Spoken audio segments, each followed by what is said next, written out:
ये बूढ़ा बंदर बच्चों को नारियल तोड़ने का तरीका बताता है बिना सूरज की रोशनी में गए, लेकिन वो खुद एक भी नारियल को पकड़ नहीं पाता और लाल बंदर रोशनी में जाता है और एक ही बार में सारे नारियल तोड़ देता है और वो सारा नारियल इस बूढ़ा बंदर के ऊपर गिरता है। लेकिन उस लाल बंदर को बहुत डांट पड़ती है और तभी एक राक्षस झरने के पीछे वाली गुफा से उनके इलाके में आता है और एक बच्चे को ले जाता है खाने के लिए।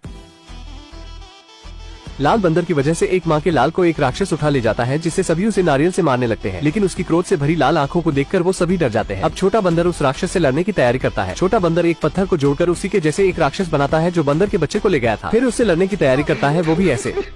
समय बीतता है और अब बंदर थोड़ा बड़ा हो चुका है, लेकिन उस पत्थर की मूर्ति से लड़ने का अभ्यास अभी भी उसका जारी है। लेकिन फिर से वो राक्षस उनके जंगल में आता है एक बच्चे को लेने, लेकिन तभी वो लाल बंदर उसके सामने आता है और लड़ने लगता है नारियल से, लेकिन उससे उसका कुछ नहीं होता और राक्षस लाल बंदर को पीटकर एक बंदर के बच्चे को ले जाता है। वो उसे बचाने की बात करता है, लेकिन बूढ़ा बंदर कहता है तुम उसे नारियल से हराओगे बेवकूफ। तभी एक छोटा बंदर कहता है अगर इसे ड्रैगन किंग से हथियार मिल जाए तो शायद उस राक्षस को हरा सकता है। लाल बंदर बिना वक्त गवाए समुद्र में छलांग लगाता है और ड्रैगन किंग के इलाके में पहुंच जाता है। अपने सामने वो एक विशाल छड़ी को देखता है जो उससे बातें करता है। छड़ी उस लाल बंदर से कहता है मैं तुम्हारा ही इंतजार कर रहा था 5000 सालों से। वो जैसे ही अपना हाथ इस छड़ी पर रखता है तो छड़ी काफी तेज हिलने लगती है, जिससे पूरा ड्रैगन शहर हिलने लगता है और छड़ी काफी छोटी हो जाती है। ड्रैगन किंग को यकीन ही नहीं होता कि उसकी छड़ी एक बंदर चुरा रहा है। वो बंदर छड़ी लेकर अपने इलाके में पहुंचता है, जिससे किसी को यकीन ही नहीं होता कि इतनी शक्तिशाली छड़ी इस झींगुर के पास है। अब वो छड़ी बंदर को झरने के अंदर पहुंचा देती है, जहाँ राक्षस उस बच्चे को ऊपर लटका के रखा था और नीचे पानी उबल रहा था, लेकिन बच्चे को निकालने के दौरान राक्षस वहाँ आ जाता है। छड़ी उस ताले को जल्दी से तोड़ता है और बंदर उस बच्चे को उबलते हुए पानी में गिरने से बचा लेता है। राक्षस लाल बंदर पर हमला कर देता है, लेकिन लाल बंदर अब वहाँ से भागना चाहता था, लेकिन छड़ी लाल बंदर को भागने से रोकता है। लाल बंदर उस राक्षस को हराने के बाद बच्चे को सही सलामत अपने इलाके में लाता है, तो उसे देखकर सभी वानर उसका नाम मंकी किंग रखते हैं और उसे अपना राजा भी मानने लगते हैं। लेकिन वो बूढ़ा बंदर मंकी किंग से कहता है तुमने सिर्फ एक राक्षस को मारा है, ऐसे सैकड़ों राक्षसों को मारोगे तब जाके देवताओं की नजर पड़ेगी तुम पर। मंकी किंग कहता है अब एक दो नहीं 100 राक्षसों को अकेले ही मारूंगा। किसी भी तरह 99 राक्षसों को तो मंकी किंग मार देता है, लेकिन अब उसे आखिरी राक्षस को मारना है और उसी को मारने के लिए वो एक श्रापित गाँव में जाता है, जहाँ राक्षस बच्चों को खाया करता है। मंकी किंग गाँव वालों से कहता है राक्षस को मारने के बाद मुझे सिर्फ अपनी तारीफ चाहिए जो गाँव वालों के सामने होनी चाहिए और मैं उस राक्षस को मार दूंगा। मंकी किंग देखता है कि राक्षस बच्ची को खाने वाला है, इसलिए वो जाकर बच्ची को ही मार देता है और हमें बाद में पता चलता है कि वो छोटी बच्ची ही राक्षस है। वो अपने असली रूप में आकर मंकी किंग से लड़ने लगती है, जिससे पूरे गांव में आग लग जाती है। मंकी किंग उस राक्षसी से कहता है कि अगर तुमने मेरी छड़ी 2 मिनट के लिए पकड़ ली तो ये छड़ी तुम्हारी। लेकिन छड़ी को राक्षसनी जैसे ही हाथ से पकड़ती है तो छड़ी शक्तिमान बनकर तुरंत ही राक्षसनी को जमीन के अंदर समा देती है। राक्षसनी नीचे फंस जाती है और मंकी किंग की जीत होती है। वो बच्चों को तो बचा लिया था, लेकिन पूरे गाँव का नामो निशान मिटा दिया था और अब उसकी झूठी तारीफ होती है। ड्रैगन किंग जो समुद्र का देवता है वो मंकी किंग को खोजते हुए उस श्रापित गाँव में पहुँच जाता है। मंकी किंग को सभी गाँव वाले मजबूर होकर उसे झूठी इज्जत से सम्मानित करते हैं। गाँव वाले कहते हैं अब तक तुम्हें लेने के लिए अमर जीव आए क्यों नहीं, लेकिन तभी वहाँ ड्रैगन किंग पहुँच जाता है अपनी छड़ी लेने जो बंदर के पास है। ड्रैगन किंग को पता चलता है कि ये छड़ी अपने मालिक से बात भी करती है, लेकिन ड्रैगन किंग की चमड़ी सूखकर पापड़ होने लगती है, जिससे वो फिर से अपने बाथ टब में जाता है जिसमें थोड़ा पानी है।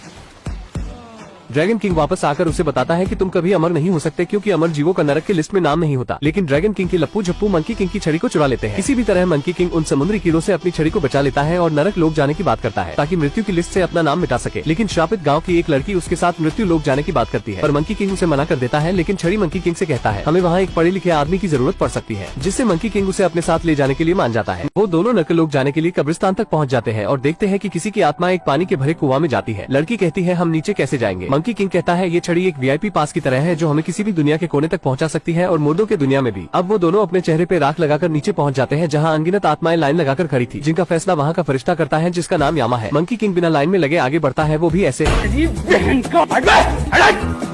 आगे जाने पर मंकी किंग को पता चलता है कि यहाँ कोई जीवित आया तो उसकी मौत पक्की है, इसलिए वो अपने साथ आई लड़की को चारा बनाता है। वो अपने थूक से उसके चेहरे पर लगे राख को मिटाता है और सभी को बताता है कि ये बिटिया जीवित है और लाइन तोड़कर सबसे आगे आ चुकी है चीटिंग करके। इतना कहने पर सारी आत्माएं उसे घेरने लगती है और मौत का फरिश्ता भी उस पर गुस्सा करता है। लड़की बताती है मैं अभी अभी मरी हूँ। मौत का फरिश्ता पूछता है कैसे मरी तुम। लड़की बताती है मैं एक पहाड़ से पानी में गिरी जिसमें बिना दांत वाली शार्क थी और मेरे ऊपर एक घर गिरा और मैं डूब कर मर गई। नौटंकीबाज लड़की मौत के फरिश्ते को अजीबोगरीब मौत का बहाना बताकर मंकी किंग के पास पहुँच जाती है, जहाँ सभी के नाम के साथ मौत की तारीख की किताबें होती है और तभी वहाँ यामा आ जाता है उन दोनों की सूचियाँ लेकर। ये देखकर बंदर थोड़ा खुश होता है, इसलिए क्योंकि अब उसे इतनी सूचियों में से सिर्फ एक सूची ढूंढनी नहीं पड़ेगी। यामा मौत का ठप्पा लगाता है जिससे उसके कई सारे अवतार प्रकट होते हैं मंकी किंग को मारने के लिए, लेकिन मंकी किंग की छड़ी उसे भी अवतार बनाने का आइडिया देता है। वो अपने बालों को तोड़कर कई सारे अवतार बना लेता है। आखिर में मंकी किंग को असली यामा मिल जाता है और उसकी बुरी तरह से धुलाई करता है और लड़की को उसके टकले से दोनों सूची मिल जाती है। वो मंकी किंग को बताती है कि तुम्हारा कोई परिवार नहीं है। वो थोड़ा उदास तो होता है, लेकिन मृत्यु सूची से अपना नाम मिटाने के लिए जैसे ही सूची लेने जाता है तभी यामा ग्रेविटी अंडू भंडू पोर्टल खोल देता है, जिसमें वो सारी चीजों को खींचने लगता है, लेकिन मंकी की छड़ी उसे बचा लेती है और मंकी लड़की को बचा लेता है। उसके बाद वो अपनी छड़ी से उसके जादुई छड़ी को तोड़ देता है और उससे ही अपने मृत्यु की लिखित उम्र मौत के शब्दों को मिटा देता है, जिससे मंकी किंग अमर हो जाता है और यामा का फट के 4 हो जाता है और वो जेड एम्परर को वीडियो कॉल लगाता है। यामा जेड एम्परर से कहता है मेरी मदद करो, ये हरामी बंदर नर्क में घुस आया है। लेकिन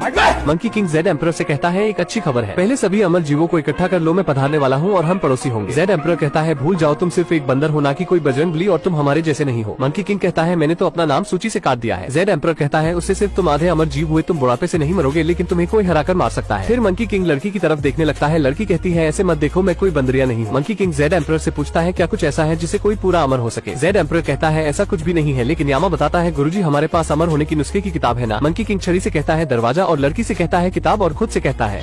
यामा उन दोनों को धनुष बाण लेकर दौड़ाने लगता है और बंदर आत्माओं को मारते पीटते हुए आगे बढ़ता है। बंदर छड़ी को आगे फेंकता है और वो बड़ी होने लगती है। वो दोनों छड़ी की मदद से जमीन के नीचे से ऊपर की ओर आ जाते हैं। बंदर उससे अमर नुस्खे की किताब के बारे में पूछता है, लेकिन लड़की के पास नहीं होता और उसकी बंदर से फटने लगती है। बंदर उसे किताब दिखाता है और कहता है निकल गई ना टट्टी। फिर जाहिल बंदर लड़की को किताब पढ़ने के लिए देता है। लड़की पढ़ती है। पूरा अमृत तभी मिलता है जब कोई जादुई बीज खाए जो उगता है अनंत जीवन के मंत्र मुक्त बागान में। बंदर पूछता है ये कहाँ है। लड़की बताती है ये पता करने में समय लगेगा। बंदर उसे कहता है अगर 5 मिनट में नहीं बताई तो मेरी लाठी और तुम्हारी खोपड़ी। लड़की एक तालाब के पास जाती है। वो कुछ जादुई बूंद पानी में डालती है जिससे ड्रैगन किंग का प्रतिबिंब रूप पानी से थोड़ा बाहर आता है। लड़की ड्रैगन किंग से बताती है ये बंदर महापागल है, ये मुझे नर्क में ले गया था, वो भी जिंदा। ड्रैगन किंग कहता है मेरा काम तुम्हें करना ही पड़ेगा किसी भी हाल में। असल में लड़की अभी ड्रैगन किंग की प्यादी है। कुछ दिन पहले जब ड्रैगन किंग उसके गाँव से छड़ी की खोज में गुजर रहा था तो लड़की उसे रास्ते में रोक लेती है। लड़की उससे बारिश करवाने की भीख मांगती है। ड्रैगन किंग उसे ही खाने जाता है। लड़की गाँव को भूल कर अपनी ही जान की भीख मांगने लगती है। ये देवता बहुत कमीना है। ड्रैगन किंग उसे छड़ी चुराने का काम देता है जो मंकी किंग के पास है। लड़की इस बात को मान जाती है और अब हम वर्तमान में देखते हैं कि लड़की मंकी किंग को उस जगह ले जाती है जहाँ ड्रैगन किंग चाहता है, यानी कि मृत्यु नुस्खे की किताब के अनुसार नहीं चलकर वो बंदर को दूसरी जगह ले जाकर फंसाना चाहती है। मंकी किंग उसे अपनी पीठ पर बैठाकर आगे बढ़ता है उससे रास्ता पूछते हुए। लड़की उससे कहती है और धीमे नहीं चल सकते हो क्या। इतना सुनते ही नटखट बंदर उसे पूरी तेजी से आगे ले जाने लगता है जिससे वो पके हुए आम की तरह नीचे गिर जाती है।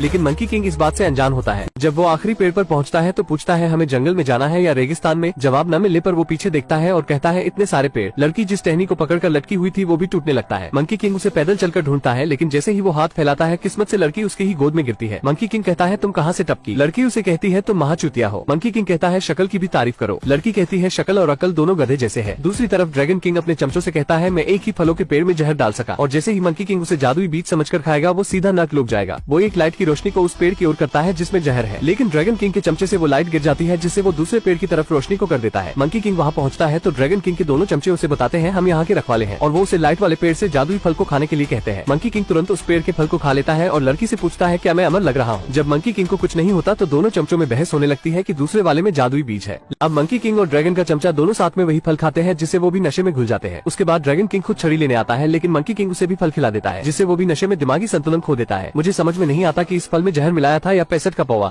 अब ड्रैगन किंग अपनी टीम लेकर नहाने के लिए चला जाता है और बंदर उस लड़की से कहता है हम दोस्त नहीं है बल्कि हम तीनों एक परिवार है। मंकी किंग के बेहोश हो जाने के बाद जब लड़की उसकी छड़ी चुराने जाती है तभी मंकी किंग को होश आ जाता है। मंकी किंग अपनी छड़ी से अपने सिर पर मारता है जिससे इसे दर्द होता है और कहता है अब तक मैं अमर हुआ क्यों नहीं। लड़की उसे बताती है शायद फल अब तक पके ही नहीं।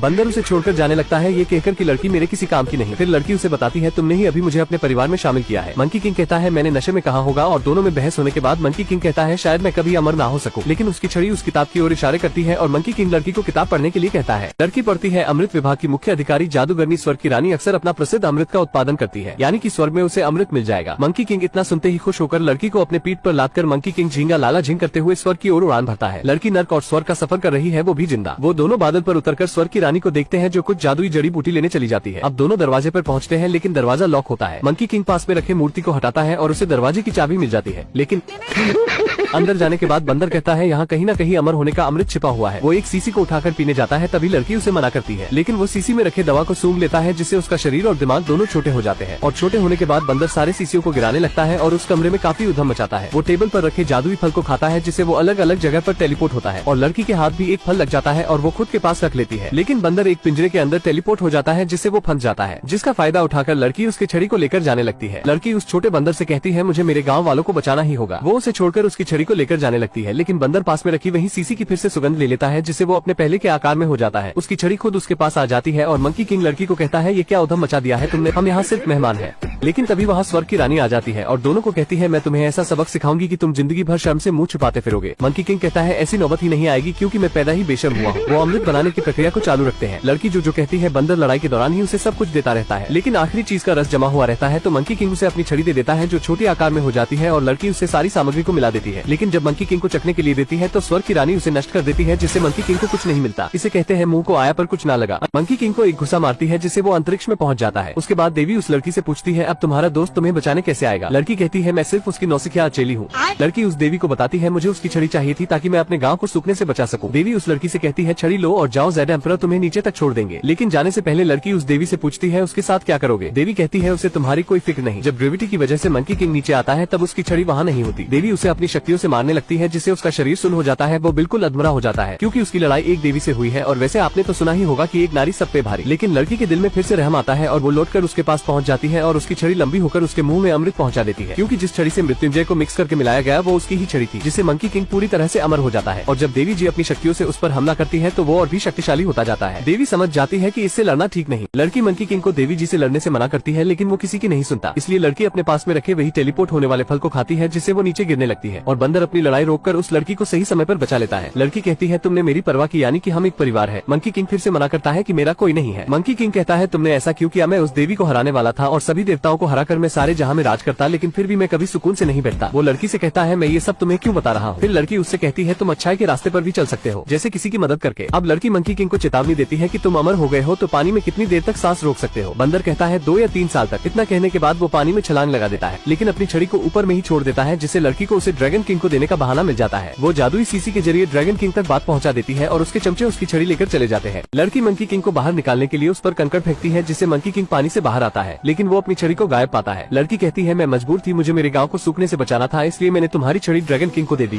मंकी किंग गुस्से में कहता है मैं तुम्हारे गाँव पर मूत दूंगा और वो बाढ़ से बच जाएगा। वो लड़की से सीसी लेता है और उसे पानी में फेंकता है, जिससे ड्रैगन किंग का प्रतिबिंब बाहर आता है। ड्रैगन किंग बंदर से कहता है मैंने अपनी छड़ी के लिए खुशी में एक समारोह रखा है जिसमें तुम इनवाइटेड नहीं हो। और लड़की से कहता है मैं तुम्हारे गाँव को बर्बाद कर दूंगा और साथ में पूरी दुनिया को भी। मुझे पहले से ही शक था ये देवता हद कमीना है। फिर लड़की कहती है हमें उसे रोकना होगा, लेकिन मंकी किंग गुस्से में उस जगह पर उछलता है जिससे एक नुकीला पत्थर लड़की पर गिरने ही वाला होता है कि मंकी किंग उसे पकड़ लेता है। वो हल्के हाथ से पत्थर को ऊपर फेंकता है और ड्रैगन किंग से लड़ने के लिए चला जाता है। यहाँ बादल के ऊपर स्वर्ग की रानी ज़ेड एम्परर के पास शिकायत लेकर आती है कि एक बंदर ने उसका घर तोड़ दिया। ज़ेड एम्परर कहता है एक मामूली बंदर ने तुम्हारा घर तोड़ दिया और तुम कुछ ना कर सकी। लेकिन मंकी किंग की छड़ी बड़ी हो रही है जिससे बड़ा तूफान उठने वाला है और गांव के कुछ लोग अपने सामने आ रहे मौत का तूफान देख रहे हैं, क्योंकि समुद्र का तूफान मौत का तूफान होता है जो किसी भी चीज को अपने मौत के चादर में लपेट लेता है। ड्रैगन किंग फूलकर गुब्बारा हो जाता है और गांव वालों को चेतावनी देता है कि तुम सब पर महान ड्रैगन किंग का कहर बरसेगा। लेकिन तभी झिंगुर सा मंकी किंग आकर ड्रैगन किंग को कहता है ओए झिंगुर। मंकी किंग पूछता है मेरी छड़ी कहाँ है, लेकिन ड्रैगन किंग उससे कहता है मैंने तुम्हें नेवता नहीं दिया था और उसे एक फूंक मारता है जिससे वो पानी के बहाव के साथ बह जाता है। ड्रैगन किंग इतना विशाल हो चुका था कि वो ड्रैगन किंग के आगे एक झिंगुर सा लग रहा है, लेकिन मंकी अपने कई अवतार के साथ आता है और फूले हुए ड्रैगन को चारों ओर से मारता है। लड़की वापस अपने गांव आकर सभी को बचाने की कोशिश कर रही है। ड्रैगन किंग बंदर के अवतारों को आसानी से मार रहा है। जब बार बार बंदर को मारने के बाद भी उसे बंदर जीवित दिखाई देता है तो वो पूछता है तुम मरते क्यों नहीं। मंकी किंग बताता है मैं अमर हूँ भोपाड़ी के। जब मंकी पानी में गिरता है तो लड़की ड्रैगन किंग से कहती है अगर आप मेरे गाँव को छोड़ दोगे तो मैं उसकी कमजोरी बताऊंगी। ड्रैगन उसकी बात मान जाता है। लड़की के बताने के बाद जब ड्रैगन किंग उस पर बिजली से वार करता है तो मंकी किंग बेहोश होकर पानी के नीचे गिरने लगता है, लेकिन उसका साइज और भी बड़ा होता जाता है, यानी कि वो और भी शक्तिशाली हो रहा है। और जब मंकी की आंख खुलती है तो ड्रैगन शहर के पानी की गहराई में वो अपनी छड़ी को फिर से पाता है। ड्रैगन किंग लड़की से कहता है मेरी मदद करने के लिए शुक्रिया, लेकिन लड़की कहती है मैंने तुम्हारी मदद नहीं बल्कि उसकी की। जब वो अपनी छड़ी लेकर बाहर आता है तो ड्रैगन किंग को पीटने लगता है, लेकिन ड्रैगन उसकी छड़ी छीन लेता है और छड़ी उसकी दोनों हाथों को नचा देता है जिससे वो लूला हो जाता है। उसके बाद मंकी उसे इतना बेरहमी से मारता है कि उसके शरीर की सारी हवा निकल जाती है। वो मंकी किंग से कहता है रख लो छड़ी, लेकिन कभी कभी उसे अपने मायके भेज देना। मंकी उसे अपने पैरों से कुचल देता है जिससे वो एक छिपकली के बराबर होकर भागता है। लड़की मंकी को रुकने को कहती है, लेकिन मंकी अपना आपा खो देता है और वो ऊपर के सारे देवताओं को चेतावनी देता है कि अब तुम्हारी बारी। इस बार जब मंकी अपनी आंखों की लेजर से उस देवता के महल पर वार करता है तो उसका घर आधा गिर जाता है। गुस्से में वो आपातकालीन वाला भोंपू बजाता है। बुद्धा को बुलाने के लिए बंदर को उसकी औकात दिखाने के लिए तीनों लोग के देवता आते हैं, लेकिन मंकी अपनी छड़ी को बड़ी करके उन्हें लपेट लेता है और घुमा के बिल्कुल छोटा कर देता है और फिर उन्हें चबाकर फेंक देता है। लड़की देखती है कि बुद्धा आ चुके हैं मंकी किंग को खत्म करने। वो जैसे ही उसके ऊपर हाथ रखने जाते हैं तभी लड़की उन्हें रोकती है। वो बताती है मंकी किंग वैसा नहीं है, वो परवाह करता है। उसे हर किसी ने दुकारा है, किसी ने उसे अपनापन का एहसास नहीं दिलाया, इसलिए वो ऐसा कर रहा है, वो भटक गया है। बुद्धा लड़की से कहते हैं अगर वो सही है तो उसे सही रास्ता दिखाओ। वो लड़की को खुद के अंदर समा लेते हैं जिससे वो बुद्धा के सहारे अपनी बात मंकी तक पहुँचा सके। लड़की लड़की उसे रोकती है, लेकिन मंकी किंग बुद्धा को कहता है मुझे महान संघ स्वर्ग का देवता बुलाओ, मंकी किंग नहीं। लड़की उसे एक चुनौती देती है कि अगर तुम मेरे हाथ से उड़कर बाहर जा पाओगे तो तुम स्वर्ग के राजा कहलाओगे, ये वादा रहा। जेड एम्परर पूछता है अभी बुद्धा ने क्या कहा। फिर लड़की उसे बताती है अगर तुम ऐसा न कर सके तो पृथ्वी पर रहकर तुम लंबी तपस्या करोगे जब तक तुम्हें अपनी शक्तियों का ज्ञात न हो जाए। जिसके बाद मंकी किंग उसकी चुनौती को मान जाता है और उड़ते हुए ब्रह्मांड के दूसरे छोर पर आ जाता है